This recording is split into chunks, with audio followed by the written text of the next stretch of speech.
عبداللہ بن عمر اور عبید اللہ بن عمر بصرہ سے گزر رہے تھے ایک جنگ سے واپسی پر، تو حاکم بصرہ نے آپ کو کچھ پیسے دیے کہ یہ مال غنیمت میں جا کے جمع کروا دینا،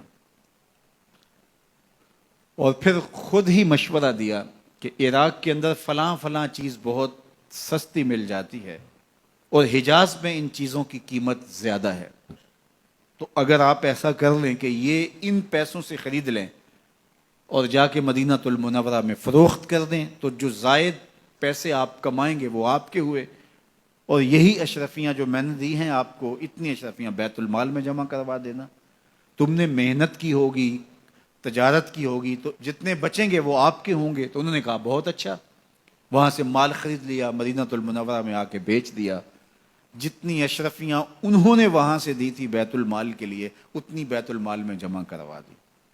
حضرت عمر رضی اللہ تعالیٰ عنہ کو پتہ چلا، بیٹوں کو بلایا، کہا کہ سنا ہے تم نے کوئی کمائی کی ہے؟ کہا جی ہم نے تو تجارت کی اور جو مال لیا تھا اتنا مال ہی بیت المال میں جمع کروایا ہے۔ کہا تم بیت المال کے پیسوں پر کمائی کی ہے، وہ پیسے بھی تمہیں بیت المال میں جمع کروانے پڑیں گے۔ یہ عمر ہیں رضی اللہ تعالیٰ عنہ۔ رومی شہنشاہ کی بیوی سلام بھیجتی ہے حضرت عمر رضی اللہ تعالیٰ عنہ کی اہلیہ کو، تو وہ 1 دینار ادھار لے کر کے اس کا عطر خریدتی ہیں اور شیشیوں میں ڈال کر کے ان کو بھیجتی ہیں کہ چلو ایک رواداری کا اچھا ثبوت فراہم کیا جائے۔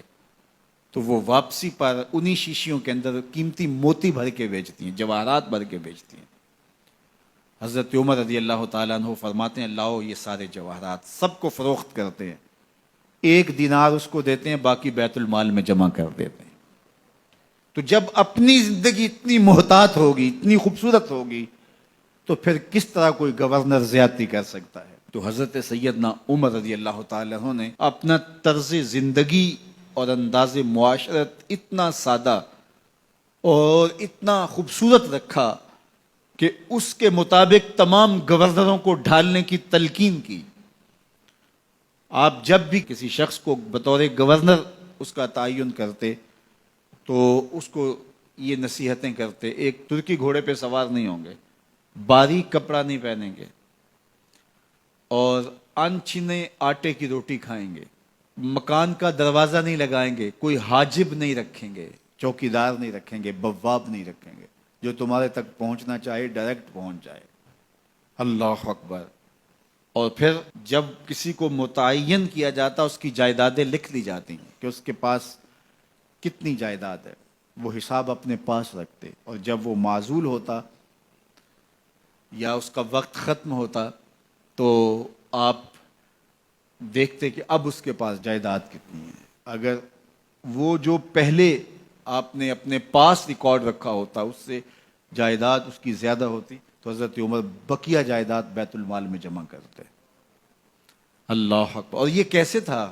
گورنر بول نہیں سکتا تھا، اس لیے کہ حضرت عمر کی اپنی بود و باش بھی اسی طرح کی تھی، اپنا طرز زندگی بھی اسی طرح کا تھا۔ مال غنیمت میں بہت ساری چادریں آتی ہیں جو سب کو تقسیم کر دی جاتی ہیں۔